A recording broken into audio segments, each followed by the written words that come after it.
যে যেখান থেকে আমার এই ভিডিও দেখছো সকলকে ধন্যবাদ জানিয়ে শুরু করছি নবম শ্রেণীর রসায়নের নিয়মিত ক্লাস পদার্থের অবস্থা। রসায়ন বইয়ের দ্বিতীয় অধ্যায় পদার্থের অবস্থা। আজকের বিষয় ব্যাপন এবং নিঃসরণ।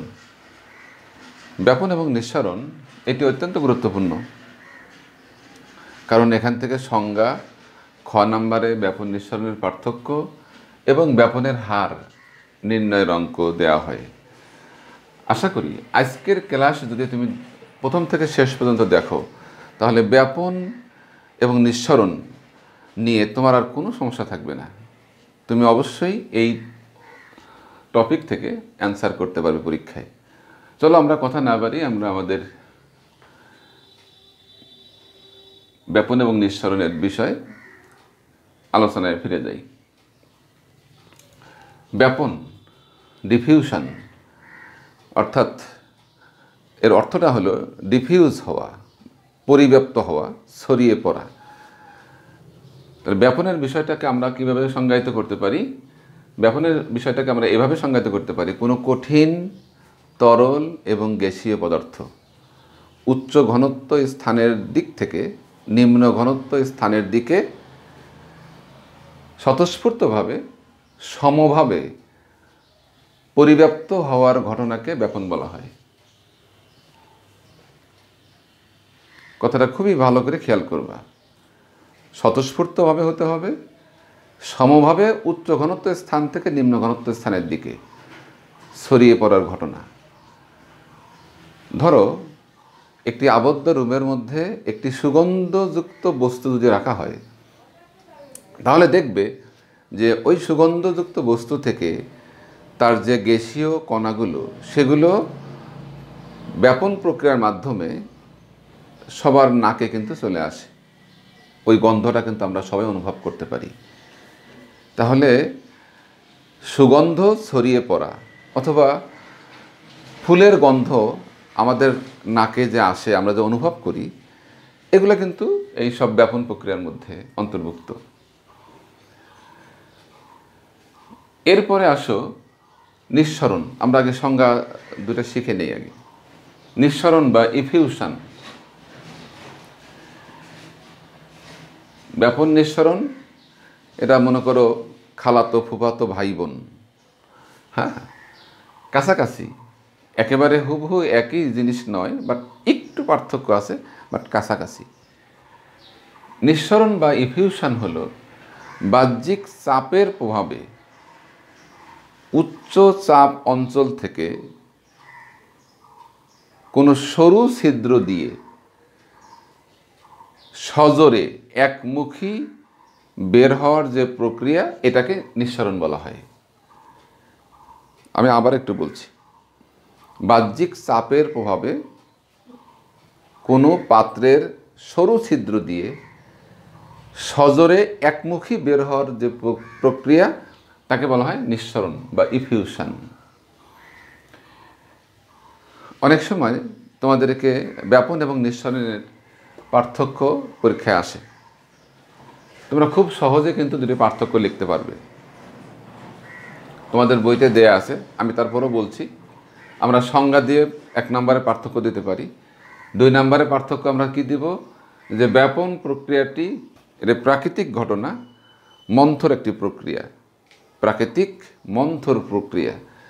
আর নিঃসরণ এটি একটি দ্রুত ঘটনা, এটা কিন্তু দ্রুত ঘটে। ব্যাপন প্রক্রিয়ায় পাত্রের ভিতরে বাইরে চাপ কিন্তু একই থাকে, কিন্তু নিঃসরণ প্রক্রিয়ায় পাত্রের ভিতরে থাকে চাপ বেশি এবং বাইরে থাকে চাপ কম। তোমরা এভাবে কিন্তু এই দুইটির পার্থক্য পরীক্ষায় অ্যান্সার করতে পারবে। আমাদের আজকের যে বিষয়টি, এই ব্যাপনের হার পরীক্ষায় বের করতে দেয়। এই ব্যাপনের হার বের করতে হবে। তোমাদেরকে জানতে হবে যে 1829 সালে থমাস গ্রাহাম হ্যাঁ, 1829 সালে বিজ্ঞানী থমাস গ্রাহাম ব্যাপন এবং নিঃসরণ এই প্রক্রিয়ার উপরে ব্যাপক পরীক্ষা নিরীক্ষা চালান। এই পরীক্ষা নিরীক্ষার পর বিজ্ঞানী থমাস গ্রাহাম একটি সিদ্ধান্তে উপনীত হন। সিদ্ধান্তটি হলো যে কোনো পদার্থের ভর যত বেশি হবে, অর্থাৎ ঘনত্ব যত বেশি হবে, তার ব্যাপন হার তত কম হবে। উনি পরীক্ষা নিরীক্ষা করে এই বিষয়টি প্রমাণ করেন যে কোনো পদার্থের ঘনত্ব যত বেশি বা ভর যত বেশি, তার ব্যাপন হার তত কম। আমরা আজকে তোমাদেরকে বিজ্ঞানী থমাস গ্রাহামের এই পরীক্ষার যে ফলাফল, এটি আমরা সূত্রের সাহায্যে আমরা শিখব, যেটাকে আমরা বলি থমাস গ্রাহামের ব্যাপন সূত্র। এটা কিন্তু আমাদেরকে পারতে হবে।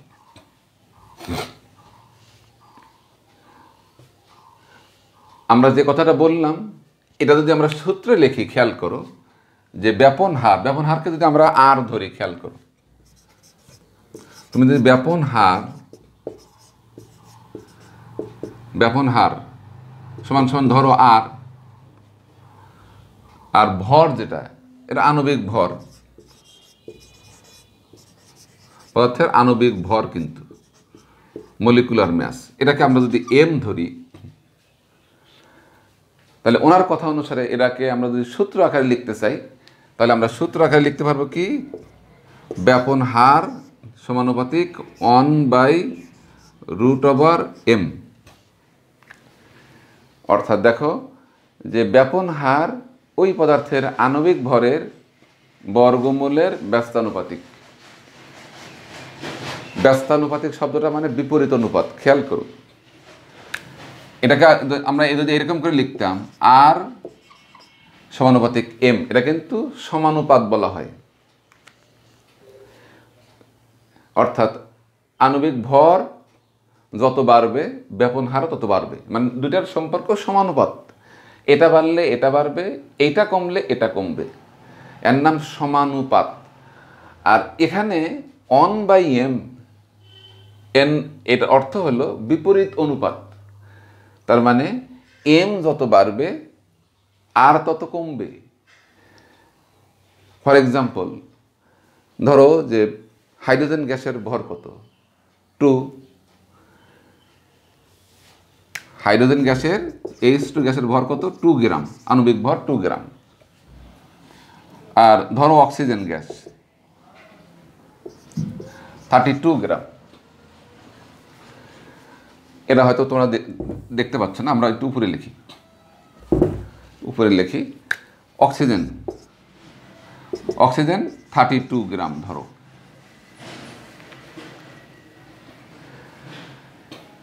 দেখো গ্রামের ব্যাপন সূত্রটা খেয়াল করো, অক্সিজেনের আণবিক ভর 32 গ্রাম আর হাইড্রোজেনের আণবিক ভর হলো 2 গ্রাম, 2 গ্রাম।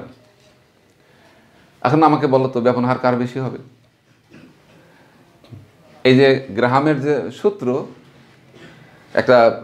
তোমাদেরকে আমি মজা করে অনেক সময় বলি যে দুইজন ছাত্র, একজন মনে করো তোমরা মনে করো দুইজন ছাত্র, দুইজনই 9-এ পড়ো, বাট একজনের ভর মনে করো মানে ওজন, আমরা যদিও এখন ভর ওজন ডিফারেন্ট আমরা সেটা বলতেছি না, ধরো যে একজনের ওজন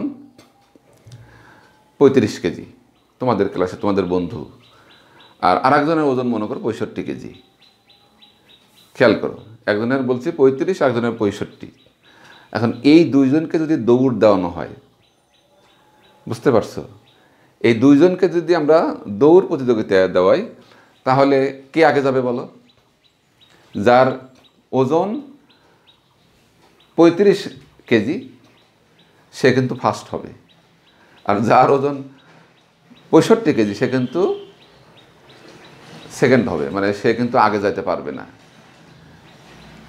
এটাই হলো ম্যাজিক এখানে, মানে যে গ্যাসের আণবিক ভর কম সে দৌড়বে বেশি, পরিব্যাপ্ত হবে বেশি।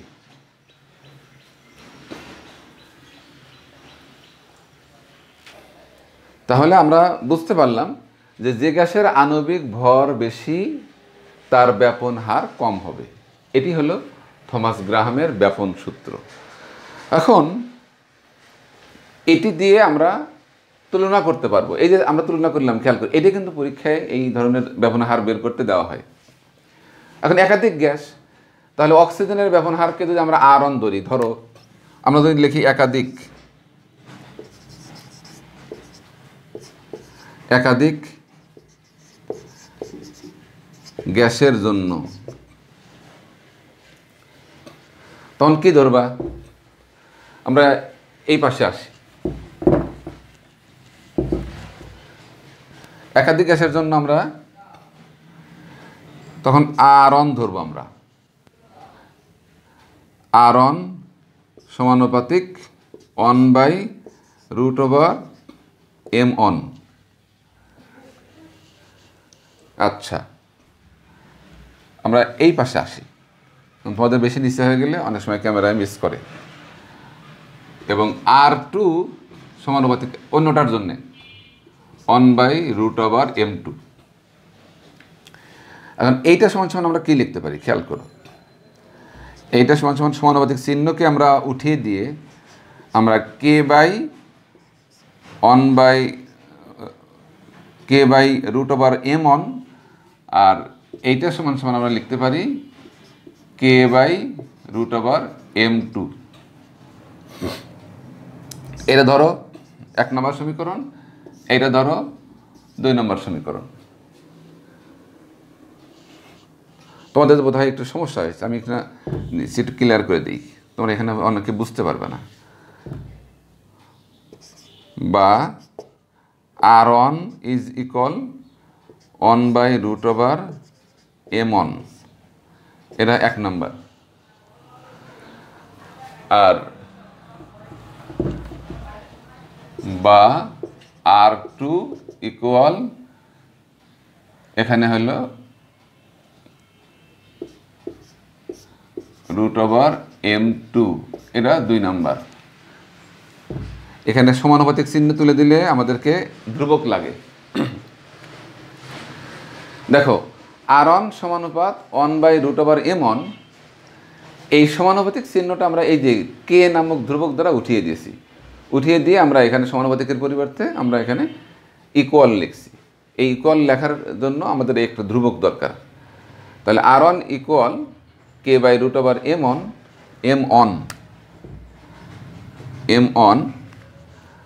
আর R2 ইকুয়াল সমানুপাতিক ধ্রুবক বাই √m2। আচ্ছা, আমরা এখন সমীকরণ 1 নংকে 2 নং দিয়ে ভাগ করব। ভাগ করে পাই সমীকরণ 1 আমরা যেখানে যেটা ধরেছি R1 ইকুয়াল k/√m1, এইটাকে আমরা R2 ইকুয়াল k/√m2 দিয়ে ভাগ করব। তাহলে বাম পাশের অংশ নিয়ে ভাগ করো। তাহলে এখানে প্রথম সমীকরণে কী ছিল? বাম পাশে R1, দ্বিতীয় সমীকরণের বাম পাশে R2। তাহলে এই যে ভাগ, খেয়াল করো সরাসরি কিন্তু আমরা ভাগ করছি। এবার ইকুয়াল সাইন দিয়ে 1 নং সমীকরণের ডান পাশের কি আছে? k/√m1। তাহলে k/√m1 লিখি আমরা k/√m1, ভাগ করতেছি, ডিভাইডেড। 2 নং সমীকরণের ডান পাশে কি আছে? k, এরপরে ডিভাইডেড √m2। আমরা জাস্ট ভাগ করে দিয়েছি সমীকরণ দুটাকে। এখন আমার জায়গা যেহেতু বোর্ডে কম, আমি এটা এখানে একটু লিখি। দেখো এখানে কি লিখতে পারি আমরা? উপরে কি আছে? k/√m1, উপরে একটু লিখলাম। ভাগ ছিল, গুণন হয়ে যাবে, তো ভাগকে গুণ করলে উল্টে যায়। দেখো নিচে কি আছে? √m2 divided k। k ছিল উপরে, m2 ছিল নিচে। যখনই এই ভাগটাকে গুণ করে দিয়েছি, এটা উল্টে গেছে, লব হর লব হয়ে গেছে। এখন এটাকে কেটে দাও, এটা কেটে দাও। তাহলে কি দাঁড়ায় দেখো, R1 divided R2 is equal to √m2 divided root over m1। এটা হলো দুইটি বস্তুর মধ্যে ব্যাপন হার নির্ণয়ের সূত্র। থমাস গ্রাহামের আবিষ্কারের মাধ্যমে আমাদের কাছে এই সূত্র চলে আসছে। আমরা এখন এই সূত্র দিয়ে যে কোনো দুইটি পদার্থ আমাকে যদি দেয়, তাহলে আমরা কিন্তু তার ব্যাপন হার বের করে দিতে পারবো। আমরা ম্যাথ করব, আমরা ব্যাপন হার বের করে শিখবো। আমরা আগে সূত্রগুলো ভালো করে বুঝে নেই। ভালো করে দেখো যে আমরা R1 প্রথম গ্যাসের ব্যাপন হার, R2 দ্বিতীয় গ্যাসের ব্যাপন হার, M2 দ্বিতীয় গ্যাসের আণবিক ভর, M1 প্রথম গ্যাসের আণবিক ভর। আমরা দেখো যে প্রশ্ন আমি তোমাদেরকে বলছিলাম যে অক্সিজেন 32 গ্রাম আর হাইড্রোজেন 2 গ্রাম, আমরা এখানে বসায় দিয়ে ভাগ করলে কিন্তু ব্যাপন হার বের হয়ে যাবে। খুবই সহজ, খুবই সিম্পল। আমরা যখন ক্যালকুলেশন করাবো তখন কিন্তু তোমাদের কাছে একেবারে পানির মতো সহজ হয়ে যাবে। তাহলে আমরা একটা সূত্র পেলাম যে কোনো গ্যাসের, সে কি বলছে যে কোনো গ্যাসের ব্যাপন হার তার আণবিক ভরের বর্গমূলের ব্যস্তানুপাতিক।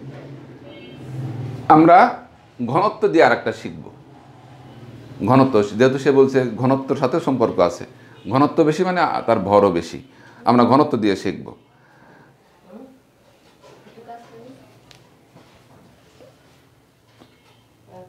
দেখো যে আমরা আণবিক ভর এর সাথে ব্যাপন হারের সম্পর্ক শেখার পর আমরা আরেকটা সূত্র শিখব, সেটা হলো গ্যাসের ঘনত্বের সাথে ব্যাপন হারের একটা সম্পর্ক আছে। তাহলে আমরা ব্যাপন হার সমান সমান আগের মতোই আমরা আর ধরেছি, আর ঘনত্ব সমান সমান আমরা ডি ধরেছি। যদিও ঘনত্ব ডি ইজিক্যাল টু কি জানো তো, m/v। কিন্তু ঘনত্ব ডি ইজিক্যাল টু m/v, ভর বাই আয়তন, এটাকে ঘনত্ব বলা হয়। আচ্ছা, এখন তাহলে ঘনত্ব আমরা ডি ধরলাম, তাহলে ব্যাপন সূত্র কি? তাহলে আমরা সূত্র লিখতে পারি ব্যাপন হার সমানুপাতিক 1/√d। এটা কিন্তু সূত্র খুবই সহজ। ব্যাপন হার সমানুপাতিক 1/√, কি √d। আচ্ছা, এখন যদি একাধিক, আচ্ছা দেখো যে একাধিক পদার্থের ক্ষেত্রে আমরা আগের মতোই একাধিক গ্যাসের জন্য, তাহলে সেক্ষেত্রে আমরা R1 সমানুপাতিক √1/√d1, তাই তো? তার মানে এটা সমান সমান আমরা কি লিখতে পারি, বা R1 ইজ ইকুয়াল টু আগের মতোই সমানুপাতিক ধ্রুবক k √d1। এটা 1 নম্বর সমীকরণ। একইভাবে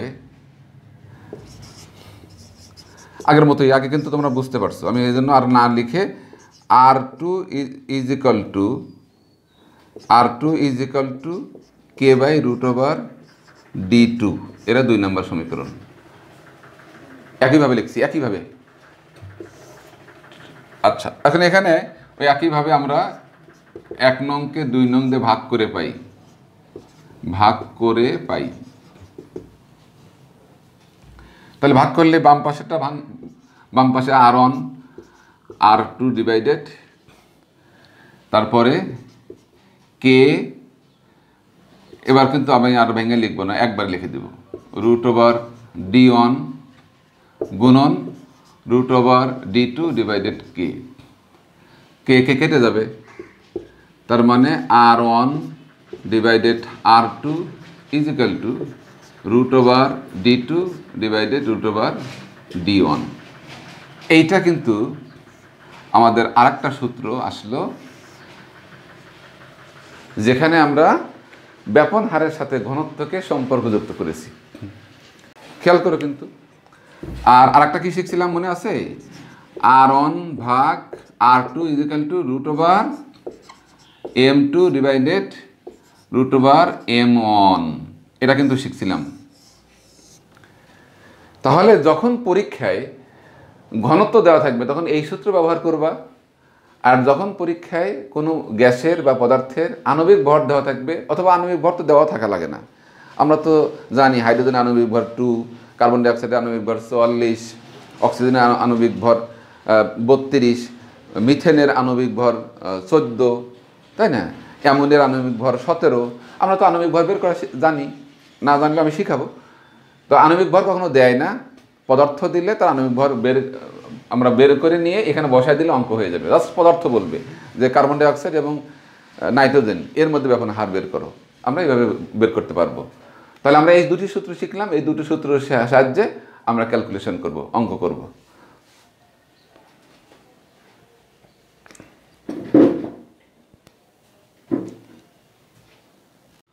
ওকে, দেখো আমরা একটা গাণিতিক প্রশ্ন লিখেছি, অ্যামোনিয়া ও HCl-এর মধ্যে কোনটির ব্যাপন হার বেশি তা গাণিতিকভাবে বিশ্লেষণ করো। ঠিক আছে, কোনটির ব্যাপন হার বেশি তা তোমাকে গাণিতিক হার এর মাধ্যমে বিশ্লেষণ করতে হবে। আমি দেখাই তোমাদের। এরকম প্রশ্ন কিন্তু দেওয়ার সম্ভাবনা সবচেয়ে বেশি। যে কোনো দুটি গ্যাস দিয়ে বা পদার্থ দিয়ে তার ব্যাপন হার বের করতে বলবে। তাহলে আমরা প্রথমে কি কাজটা করব, অ্যামোনিয়ার আণবিক ভর এটাকে আমরা M1 ধরলাম, M1। এবং অ্যামোনিয়ার আণবিক ভর কত, নাইট্রোজেনের কত, দেখো নাইট্রোজেনের 14 আমরা জানি, পারমাণবিক সংখ্যা 7, তার পারমাণবিক ভর হলো 14। এবং হাইড্রোজেনের কত বলো তো, হাইড্রোজেনের ভর কত, হাইড্রোজেন ভর 1। আমি আছে কয়টা, 3টে। দেখো হাইড্রোজেনের পারমাণবিক ভর কত, 1। কয়টা আছে, 3টে আছে, তাহলে 3 দিয়ে গুণ করতে হবে। তাহলে কত হয় এখানে, তাহলে গুণ করলে এখানে 14 আর 3 17। আচ্ছা, এরপরে দেখো HCl-এর আণবিক ভরকে আমরা ধরছি M2, হাইড্রোজেনের ভর 1 আছে একটা, এই জন্য 1 গুণন করি নেই, যোগ ক্লোরিনের ভর, পারমাণবিক ভর 35.5 সমান কত হয়, 36.5। এখন একটু মনে করো তো থমাস গ্রাহাম কি বলেছে, উনি বলেছেন যার আণবিক ভর বেশি তার ব্যাপন হার কম হবে। তাহলে আমরা এখন লিখবো যে গ্রাহামের ব্যাপন আর নিঃসরণের সূত্র কিন্তু একই। ব্যাপন সূত্রানুসারে, গ্রাহামের ব্যাপন সূত্র অনুসারে অ্যামোনিয়া এর আণবিক ভর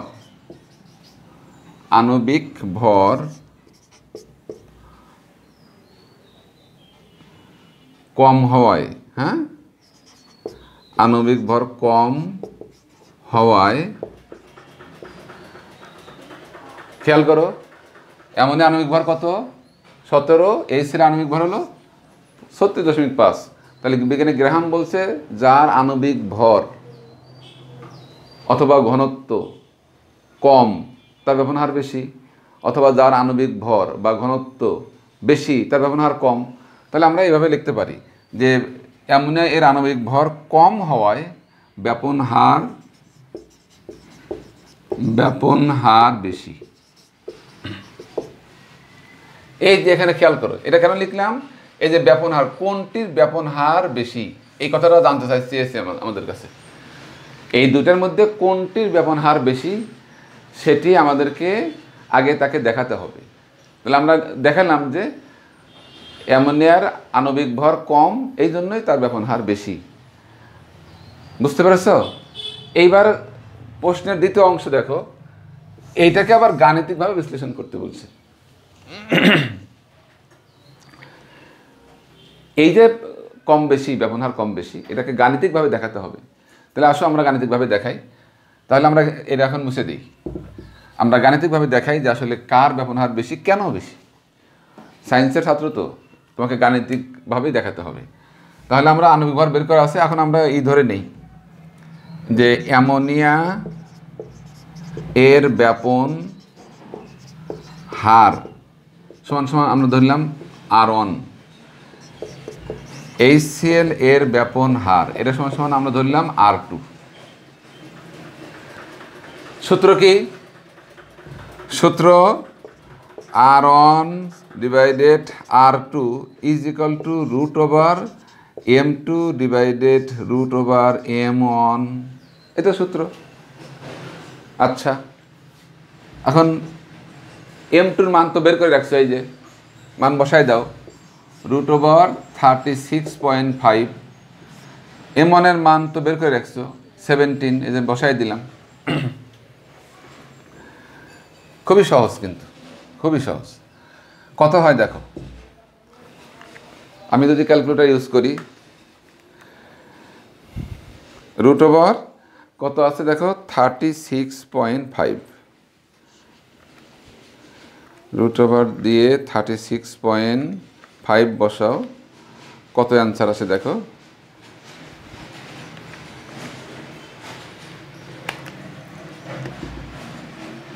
6। একবারও কিন্তু করতে পারো, একবারও করা যাবে, কিন্তু আমি একটু ভেঙে করি। 6.0415। আচ্ছা, এরপরে রুট ওভার 17 কত হয়, 4.123 অন, আমরা 4 ঘর 3 ঘর নিলেও হবে। এখন ভাগ করো, কত আসে, 6.0415 divided by 4.123 on is equal কত আসে দেখো, ইজ ইকুয়াল টু আসে 1.46। এতটুকু লিখলাম, আবার 65 আছে যদিও, 1.65। ওকে, এটা তো মেশিনের কাজ।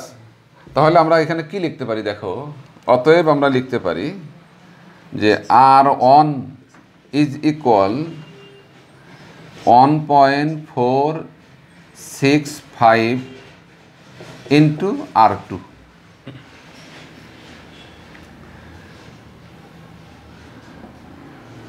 আচ্ছা, এটা যদি দেখা না যায়, আমরা এটা উপরে লিখে দিই।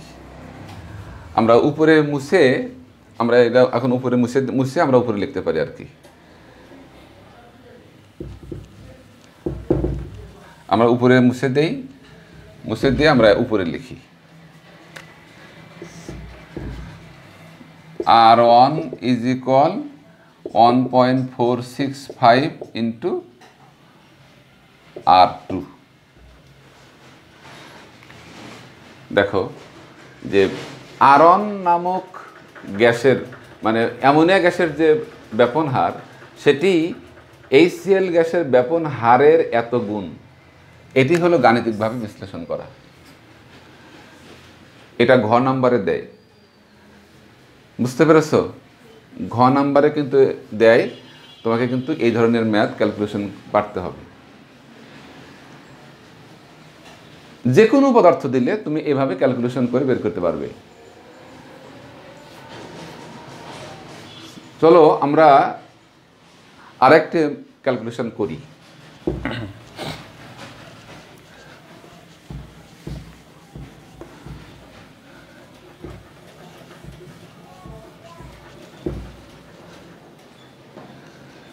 তোমাদের বইতে সৃজনশীলে দেখবে এরকম একটা প্রশ্ন আছে,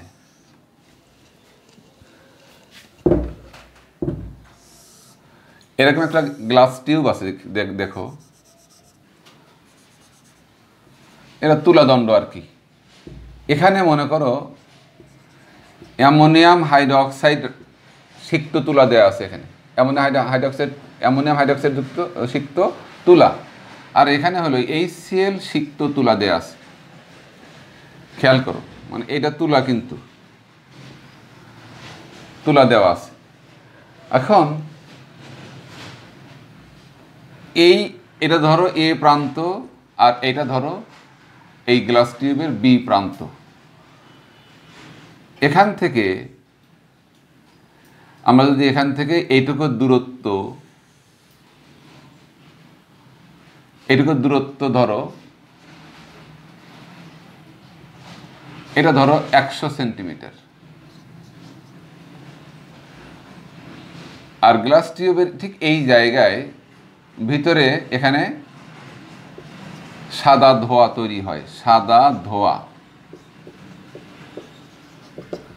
সাদা ধোঁয়া। তোমাদের এরকম একটা সৃজনশীল প্রশ্ন দেওয়া আছে, এটা গ্লাস টিউব, তার দৈর্ঘ্য কত,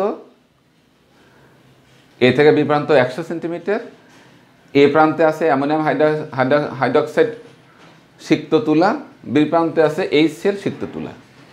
এখন প্রশ্ন হলো, এই যে সাদা ধোঁয়া উৎপন্ন হলো, এরা দেখো গ্লাস টিউবের এক পাশে HCl এর নিকটে বা বি প্রান্তের নিকটে, এ প্রান্ত থেকে একটু দূরে তৈরি হয়েছে, কেন মাঝখানে হলো না এক, অথবা কত দূরে গিয়ে এটা উৎপন্ন হয়েছে সেটা বের করো, মানে দূরত্ব বের করতে বললো আমাদেরকে।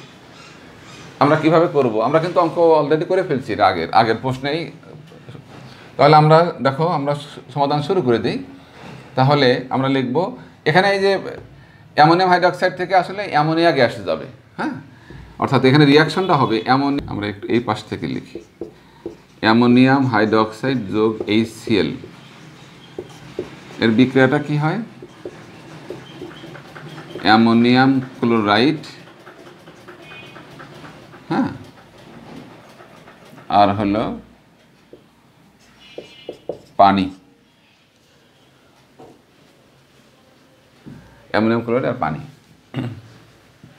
এই অ্যামোনিয়াম ক্লোরাইড এটা হলো কিন্তু এই যে এই সাদা ধোঁয়া, এটা কিন্তু সাদা ধোঁয়া, অ্যামোনিয়াম ক্লোরাইডের সাদা ধোঁয়া। আচ্ছা, এখন তাহলে আমরা অঙ্ক কিভাবে করব? আমরা তো অলরেডি অ্যামোনিয়া এর আণবিক ভর সমান সমান M1 সমান সমান 17, HCl এর আণবিক ভর সমান সমান M2 সমান সমান 36.5, ওকে। অ্যামোনিয়া এর ব্যাপন হার সমান সমান R1, HCl এর ব্যাপন হার সমান সমান R2। এইবার আসে সূত্র, R1 ভাগ R2 ইকুয়াল টু √M2 ভাগ √M1, হ্যাঁ, মান বসায় দাও, √36.5 ডিভাইডেড √17, মনে আছে? একবারে এর ভাগ করলে একবার কত আসবে? 1.465, হ্যাঁ, আমরা তো একটু আগে করলাম। আচ্ছা, বা R1 সমান সমান 1.465 ইন্টু R2, ওকে। এটা হলো আমাদের এর আগের প্রশ্নটা, এটার সাথে যেন মিক্স হয়ে না যায়, হ্যাঁ, তোমাদেরকে যেন মিক্স আপ না করে ফেলে। আচ্ছা, এখন আমাদেরকে দূরত্ব বের করতে বলা হয়েছে, ঠিক আছে, আমরা দূরত্ব বের করব। তাহলে দূরত্ব যদি আমাদেরকে বের করতে বলে, আমরা কি লিখব বলো তো? আমরা লিখি যে,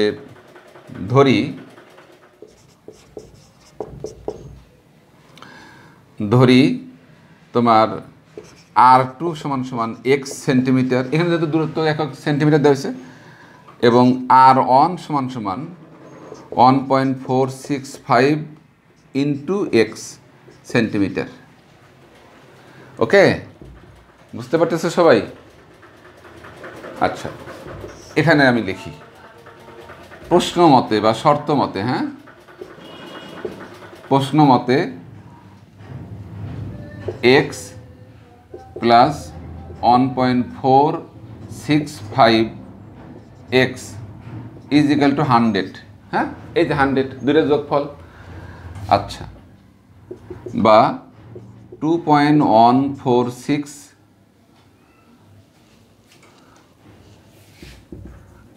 কত হবে? 2.465 x সমান সমান 100, বা x সমান সমান 100 ডিভাইডেড 2.465, ভাগ করলে কত আসে?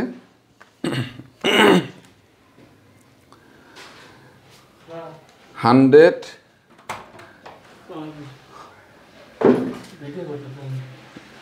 এই 5 মিনিট বসেন। 100 ডিভাইডেড 2.465 সমান সমান কত দেখো? 100 ডিভাইডেড 2.465 40.81 এত সেন্টিমিটার। খেয়াল করো, অঙ্ক কিন্তু আমাদের শেষ। আমাদের এক্স কি ধরছিলাম দেখো তো, এক্স ধরছিলাম যে R2 এটা ধরছিলাম এক্স, আর R1 হলো এত গুণ। তার মানে হলো দেখো যে R2 কোনটা দেখো, R2 হলো এই সেলের জন্য। তার মানে এখান থেকে এইটুকুর দূরত্ব হলো, এইটুকুর দূরত্ব কত?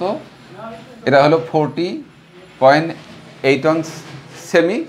আর এইটুকুর দূরত্ব কত হবে? 100 থেকে বিয়োগ করলে বেড়ে যাবে। তার মানে হলো তোমার HCl অতিক্রম করে 40.81 সেন্টিমিটার, আর অ্যামোনিয়া অতিক্রম করে, এখান থেকে মাইনাস করলে হয়ে যাবে 100 মাইনাস 40.81 কত? 59.19 সেমি। এটি হলো আমাদের টোটাল অ্যান্সার। ঠিক আছে, আমরা বিয়োগ করে আমরা এইটা বের করতে পারবো। ওকে, তাহলে এভাবে আমরা যে কোনো ক্যালকুলেশন করে আমরা দূরত্ব বের করতে পারবো, ব্যাপন হারও বের করতে পারবো। সবাই ভালো থেকো, আমার চ্যানেলের সঙ্গে থেকো। ধন্যবাদ।